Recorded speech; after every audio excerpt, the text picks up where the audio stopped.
늦었지만 그나마 이제 수도권 후보들뿐만 아니라 전 지역에서 후보들이 비빌 언덕이 생긴 거고 네. 중요한 것은 이겁니다.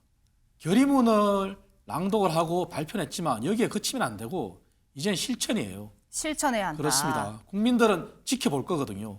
이것이 이번 선거의 면피용으로 정말 꼼수인지 아니면 정말 처절하게 변화하는 모습을 보이는 건지 이러한 실천이 전제되지 않으면 소용이 없어요. 그래서 사실 이런 정도의 당에 아주 중요한 어떤 성명과 메시지가 나온다라고 한다면 아무리 의총장이라고 하더라도 의원총회에서 이야기한 발언이라도 하더라도 원내대표가 하는 것이 아니라 당대표가 하는 것이 맞고요. 또 그리고 직접적으로 당대표의 육성 메시지, 성명이 나오는 게 좋은데 여기에 대해서 적극 찬성한다라는 의미가 아니라 그거보다 한 단계 수위를 낮춘 존중한다라고 하는 것은 지금 장동혁 대표가 어쩔 수 없이 당내의 여러 의원들과 선거 때문에 불가피하게 여기에 나는 끌려가서 마지못해서 이런 존중이라는 표현을 쓴 것은 아닌지. 저는 오늘 제 발언이 마지막 정치적 발언이 될 수 있다는 생각으로 이 자리에 동료 선배 의원 여러분 앞에 섰습니다. 비상계엄 선포로 인해서 국민께 큰 혼란과 실망을 드린 데 대해서 송구하고 반성하는 당 차원의 입장을 정리했으면 좋겠습니다. 윤석열 전 대통령과 관련하여 당의 입장을 정리할 필요가 있습니다. 윤 전 대통령은 당을 탈당하여 우리 국민의힘과 아무런 관련이 없습니다. 우리 당의 이 모습이 너무 처참합니다. 이 당이 정말 선거를 이기려고 하는 정당이냐? 아니면 아예 선거를 포기한 정당이지. 참 분간이 안 될 정도입니다. 우리가 어쨌든 지방선거를 승리하기 위해서는 뺄셈의 정치를 하고 있는 것은 대단히 잘못되었다. 장동혁 당대표께서는 의원들의 총의를 존중한다는 입장을 말씀하셨습니다. 참으로 감사하고 다행스러운 일입니다. 이제 비로소 저희 당 입장에서는 선거를 치를 수 있는 최소한의 발판이 마련된 셈입니다. 드디어 이제 변화가 시작됐습니다. 다시 우리 당이 국민의 신뢰와 사랑을 회복할 수 있는 그런 단계까지 나아갈 수 있도록 최선의 노력을 다할 것이고. 네, 저희가 어제 상황을 쭉 영상으로 정리해서 보여드렸습니다. 결의문 내용을 한번 볼까요? 일단 비상계엄 대국민 사과 메시지 재차 냈습니다. 여기에 가장 핵심이 되는 건 사실 윤석열 전 대통령의 정치적 복귀를 반대한다라고 이야기를 했는데요. 지금까지 윤어게인과 함께하는 것 아니냐 이런 비판의 목소리, 저륜하지 못했다라는 비판의 목소리, 이 문장 하나로 정리를 하겠다라는 뜻으로 보입니다. 또 당내 갈등 증폭하는 발언들, 친한계와의 징계 정치로 갈등 상황도 있었잖아요. 이런 것도 정리하는 말 모두 담아서 결의문을 냈습니다. 여기 아래 보시면 국민의힘 국회의원 일동이라고 적혀 있습니다. 이창근 행정관님. 이 상황에 국민의힘 의원이 어제 전격적으로 이런 결의문을 낸 배경 뭐라고 생각하십니까? 결국 시발점이 된 부분은 오세훈 시장의 후보 등록을 안 한 거죠. 그래서 배수의 진을 친 압박이었잖아요. 네. 왜냐하면 당이 이대로는 당의 노선을 정립하지 않고서는 지방선거를 치를 수 없다는 그런 절박함이었거든요. 사실 이 부분은 지난 윤석열 전 대통령에 대한 1심 선고 때 명확히 입장이 나왔었어야 돼요. 하지만 그때 오히려 윤 전 대통령과 절연해야 된다는 세력과 절연하겠다는 정말 황당무계한 당대표의 그런 발언이 있었잖아요. 그래서 당이 정말 추락을 했잖아요. 그래서 늦었지만 그나마 이제 수도권 후보들뿐만 아니라 전 지역에서 후보들이 비빌 언덕이 생긴 거고 중요한 것은 이겁니다. 결의문을 낭독을 하고 발표를 했지만 여기에 그치면 안 되고 이제는 실천이에요. 실천해야 한다. 그렇습니다. 국민들은 지켜볼 거거든요. 이것이 이번 선거의 면피용으로 정말 꼼수인지 아니면 정말 처절하게 변화하는 모습을 보이는 건지 이러한 실천이 전제되지 않으면 소용이 없어요. 그래서 앞으로 지켜봐야 될 것은 장동혁 대표를 비롯한 지도부의 실천, 그리고 당이 하루속히 선대의 체제로 빨리 전환해야 되는 그런 모습을 보여줘야 됩니다. 실천이 필요하다. 말은 몇 번 했지만 앞으로 달라지는 모습 김남근 대변인님, 국민의힘이 이번 결의안 발표로 진짜 달라질 수 있다고 보십니까? 쉽지는 않아 보이는데요. 국민들에게 달라졌다라고 하는 모습을 보일 수 있는 몇 가지 포인트 생각해보면 가장 중요한 것은 당에 보이는 사람들, 면면들이라고 생각이 됩니다. 네. 지금 구성하고 있는 장동혁 대표를 비롯해서 지도부의 주요 인사들, 이 사람들을 전부 다 친윤 세력, 윤 어게인 세력이 아니라 정말 헌정수호를 책임질 수 있는 그런 어떤 새로운 인물들로 바꿔내야 한다고 생각이 되는데 지금 장동혁 지도부를 완전히 바꿔낼 수 있는지 지도부, 당대표를 비롯해서 지도부를 바꿔내지 못한다라고 한다면 최소한 뭐 윤리심판위원장이라든지 사무총장이라든지 네. 임명직으로 당대표가 임명할 수 있는 그런 주요 보직들을 바꿔줘야 되는데 과연 그럴 정도의 힘이 있는지 저희가 지켜봐야 될 것 같고요. 다음으로는 결국 정책 그리고 메시지, 당에서 나오는 여러 가지 논평 메시지와 정책들이라고 생각이 됩니다. 불과 지난달까지만 하더라도 국민의힘은 여러 민생 법안에 대해서도 필리버스터를 해왔었는데요. 그러한 부분에 있어서 여야가 협력하고 메시지에 있어서 좀 더 온건하면서 동시에 국민의 삶을 챙기는 어떤 그런 모습, 변화되는 모습을 보여줄 수 있는지 사람과 정책, 메시지 이 세 가지가 바뀌는지를 지켜봐야 될 것 같습니다. 네, 아까 오세훈 시장의 불출마가 사실 하나의 계기가 됐다라는 이야기가 나왔는데요. 이 수도권 서울뿐만 아니라 TK 민심도 심상치가 않다고 합니다. 이 주호영 의원이 어제 한 인터뷰에서 이런 이야기를 했었는데요. 왜 너희들끼리 싸우고 있느냐, 꼴도 보기 싫다라면서 몇십 년 당원이었는데 탈당하겠다는 분들이 대구에 많다 이런 이야기를 했습니다. 네, 이영정 의원님, 이렇게 지금 보수의 핵심 지역구 사실 TK 자민 이런 이야기가 나오는데 이 지역에서도 민심이 좋지 않다라는 발언 어떻게 보셨습니까? 실제 주호영 의원의 말이 맞습니다. 왜냐하면 저도 지난 명절 때 대구에 가서 40대, 50대 여론을 들어봤어요. 물론 대구의 전체 40대, 50대 여론은 아니지만 상당수가 사실 윤 어게인에 동조를 못했어요. 그리고 국민의힘이라는 것이 왜 이렇게 바뀌었느냐. 그리고 주호영 의원이 저렇게 또 얘기하실 수 있는 것은 국민의힘 이전인 한나라당 시절부터 당명이 9번 바뀔 때 언제 성공을 했고 언제 실패했는지를 다 아시는 분이에요. 그런 과정에서 대구에서 또 육선하신 분이기 때문에 네. 누구보다도 여론에 민감하고 여론을 정확히 간파한다고 봐야죠. 그래서 대구의 저러한 민심은 자칫 잘못하면은 대구까지도 사실 넘어갈 수 있다는 위기감이거든요.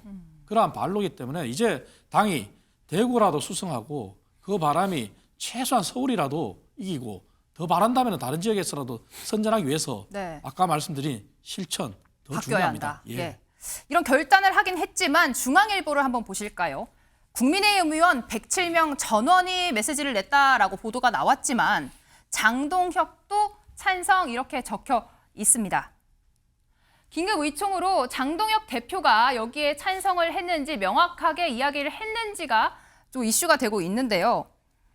장동혁 대표 어제 이 긴급 의총 내에서는 그다지 많은 발언을 하지 않았다고 합니다. 대변인을 통해서요.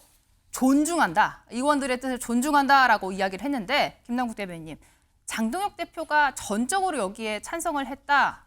그렇지 않았을 수도 있는 가능성 이야기가 나오고 있는데요.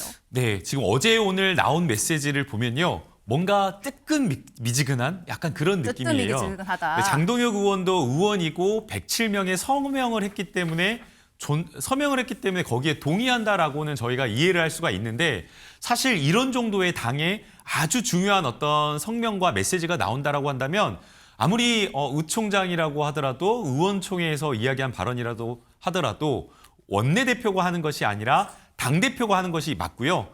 또 그리고 직접적으로 당대표의 육성 메시지, 성명이 나오는 게 좋은데 여기에 대해서 적극 찬성한다라는 의미가 아니라 그거보다 한 단계 수위를 낮춘 존중한다라고 하는 것은 지금 장동혁 대표가 어쩔 수 없이 당내의 여러 의원들과 선거 때문에 불가피하게 여기에 나는 끌려가서 마지못해서 이런 존중이라는 표현을 쓴 것은 아닌지 어제 있었기 때문에 오늘까지 한번 장동혁 대표의 메시지와 이런 어떤 이야기가 나오는지 좀 지켜봐야 될 것 같습니다. 네, 장동혁 대표의 메시지 눈여겨보고 있는 사람 한 명 더 있습니다. 바로 전한길 씨인데요. 어제 이 보도가 나온 직후에 유튜브 방송에서 이런 이야기를 했습니다. 직접 보고 오시죠. 한마디로 윤어게인 반대, 윤석열 대통령의 정치 복귀를 반대한다. 그리고 계엄을 사과한다. 계엄을 자기들이 했습니까? 윤석열 대통령인데 뭘 저희들이 사과합니까? 국민의힘이 진짜 보수 정당 맞나? 라고 의심했고 이미 엔추파도스 말 그대로 가짜 야당이죠. 그 결의문 채택되고 난 뒤에 장동혁 대표는 침묵하고 나왔지 않습니까? 아직 아무 말도 못한 상황이고 제가 늘 이미 입장 발표 여러 번 했지 않습니까? 장동혁 대표께서 원칙만 지켜달라. 국민의힘은 오늘부로 자유민주주의가 무너졌다. 끝났다고 봅니다. 장동혁 대표님마저도 엔추파도스입니까? 장동혁 대표님마저도 이재명 하수인이 되는 겁니까? 입장을 분명히 밝혀주십시오. 도저히 납득이 안 됐습니다. 아니 그렇게 마음에 안 들고 실망했지만 그럼에도 불구하고 6.3 지방선거에 장동혁 대표가 있으니까 그래도 우리 신중하고 신중하자.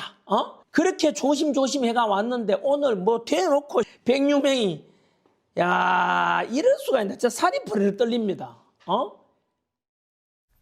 네, 엔추파도스 이 단어만 계속 꽂히게 들리는데요. 이창근 행정관님. 이렇게 전환기 씨가 지금 강하게 장동혁 대표 뭔가 타도하는 듯한 메시지를 냈는데요. 쭉 들으셨는데 어떠셨습니까? 아직까지 전환길 씨는 몽상가인 듯해요. 정말 딴 세상에 사는 사람이에요. 이제는 우리가 더 강하게 말할 수 있어요. 본인이 얘기한 원칙, 어제 발표한 결의문이 원칙입니다. 그것이 국민들이 말하는 원칙이고 그 원칙의 이면에는 국민의힘은 강령의 민주화와 산업화 세력을 아우르는 공당이면서 민주공화국의 정당임이 천명이 되어 있어요.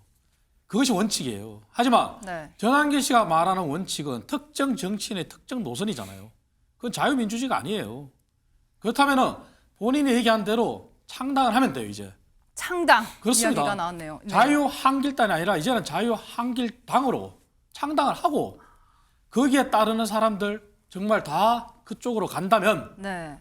국민의힘은 더 건강한 야당으로서 민주당의 폭정, 잘못된 정책 이런 것도 견제할 수 있습니다.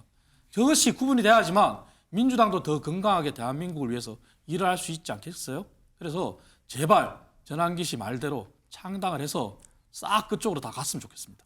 차라리 창당을 해달라 메시지를 내셨는데요. 이 전환기 씨 팬카페에 이런 글들이 지금 올라오고 있다고 합니다. 그래픽을 한번 보시면요. 말씀하신 대로 이제는 장동혁 대표도 넘어갔으니 창당이 답이다. 창당해달라 윤 어게인으로 국민의힘 정신 못 차렸다. 나는 탈당했다라는 이야기가 나오고 있습니다. 김 대변인, 이런 여론들 어떻게 해석을 해야 할까요? 여전히 국민의힘의 지지층의 상당수가 윤 어게인 세력 윤석열과 절연하지 못했다라는 것을 보여주지 않나라는 생각이 듭니다. 지금 전환길 쌤이라고 그래야 되나요? 전환길 씨가 엔추파도스라고 막 계속 이야기를 했는데 이게 뭔가라고 계속 거슬립니다. 저도 네. 찾아보니까 엔추파라고 하는 게 스페인어로 꽂다라고 플러그를 꽂다라고 합니다. 그래서 엔추파도스라고 하는 게 기득권층, 베네수엘라의 소위 말하는 기득권층에 플러그를 꽂아가지고 뭔가 권력과 부를 얻는 그런 기득권층을 엔추파도스라고 이야기를 하는데요. 네. 지금 이제 이 전환길 씨는 현재의 윤석열을 절연하고자 하는 그런 세력들을 기득권층이라고 하면서 공격을 하고 있는 것으로 보이는데요. 네. 국민으로서는 상식적인 어떤 상식을 가지고 있는 국민으로서는 이 말을 도저히 좀 이해가 안 되는 것 같고요. 지금 앞서 저희가 본 장면에서 장동혁 대표가 의총장에서 약간 고뇌하는 그 듯이 한겨레 사진이 있었죠. 네, 한겨레 사진에서 머리가 지끈 이렇게 나왔었는데 네. 아마 지금 지지층과 지도부 내에서의 어떤 그러한 갈등 때문에 머리가 지끈 이런 사진이 나오지 않았나 싶었는데요. 네. 장동혁 대표가 정치를 하면서 봐야 될 국민은 이러한 어떤 한줌 윤 어게인 세력이 아니라 정말 대다수의 상식 있고 건전한 국민이라는 것을 생각한다면 용기 있게 정말 해야 될 일을 하는 게 저는 필요하다고 생각됩니다. 네, 아까 보셨던 한겨레 사진 한번 다시 보여주시죠. 이제 배현진 의원과 장동혁 대표의 투샷은 이제 좀 익숙하실 것 같습니다. 공교롭게도 이렇게 앞뒤로 앉아서 장동혁 대표 머리를 짚는 모습이 보이고, 근데 어제 결의문에서 이 갈등을 증폭시키는 단어는 쓰지 않겠다라는 내용도 포함이 됐습니다. 이창근 행정관님. 지금 배현진 의원과 친한계 의원들 당대표와 이제 징계 정치로 각을 세우고 있는 상황인데요. 이런 뭔가 논란도 조금 줄어들 수 있을까요? 일단락이 일단 됐지 않습니까? 물론 국민의힘 내부의 자정으로 일단락이 되는 게 가장 좋지만 네. 사법부가 제동을 걸었잖아요. 그래서 배현진 의원은 서울시당 위원장직에 복귀를 했고 네. 남은 것은 결국 한동훈 전 대표의 복당 문제인데 그 부분이 또 다른 갈등으로 또다시 양상이 표출돼서는 안 된다고 생각을 해요. 그리고 한동훈 전 대표도 예. 사실 일정 부분 책임은 있어요. 그렇다면은 한동훈 전 대표가 본인 말대로 보수 재건의 미랄이 되겠다면은 이번 지방선거나 재보궐선거에서는 백의종군해야 된다고 생각합니다. 아하. 그래야지만 한동훈 대표. 예. 당권파가 더 할 얘기가 없어요. 그래서 그러한 모습을 보여주는 것이 본인을 내려놓고 본인이 주장하는 보수 재건에 한 걸음 더 나아가는 거거든요. 그래서 한동훈 전 대표의 복당을 어제 친한계 일부가 주장을 했다고는 들립니다. 네. 그것이 새로운 갈등으로 비춰서는 국민의힘이 다시 지금 어렵게 시작한 변화의 출발점을 다시 도로아미탑을 만들거든요. 그래서 양쪽이 다 이제는 자제하고 당이 변화하기를 약속한 만큼 국민들한테 그 약속을 실천하는 데 매진해야 됩니다.